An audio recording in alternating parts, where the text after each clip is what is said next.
Tentative de rebond avortée pour l'indice phare parisien qui abandonne 0,2% et clôture sous le seuil symbolique des 5100 points. Le CAC abandonne donc 4,9% sur la semaine et redonne désormais plus de 4% depuis le début de l'année. Spectre d'une escalade de la guerre commerciale, hausse des taux, crainte d'un ralentissement économique mondial. C'est comme si les investisseurs avaient soudainement enlevé leurs lunettes roses pour ne voir le verre qu'à moitié vide.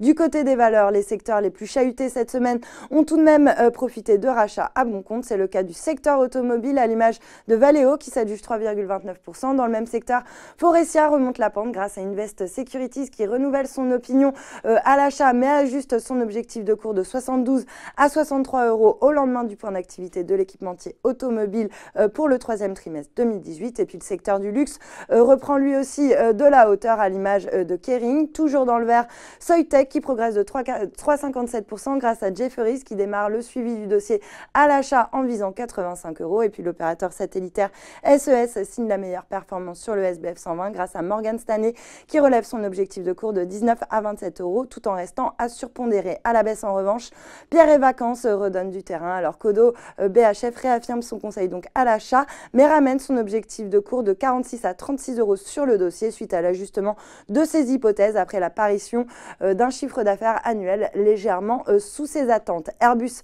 se distingue parmi les plus fortes hausses grâce au relèvement d'objectifs d'UBS, le bureau d'analyse qui réaffirme sa recommandation à l'achat sur Airbus et relève son objectif de cours de 124 à 130 euros, soit un potentiel de hausse évalué à près de 34%.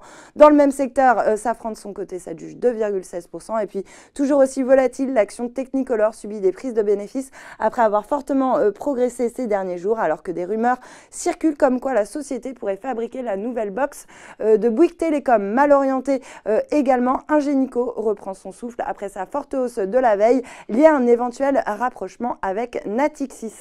Voilà, c'est tout pour ce soir, mais n'oubliez pas, toute l'actu éco et finance est sur Boursorama. Bon week-end.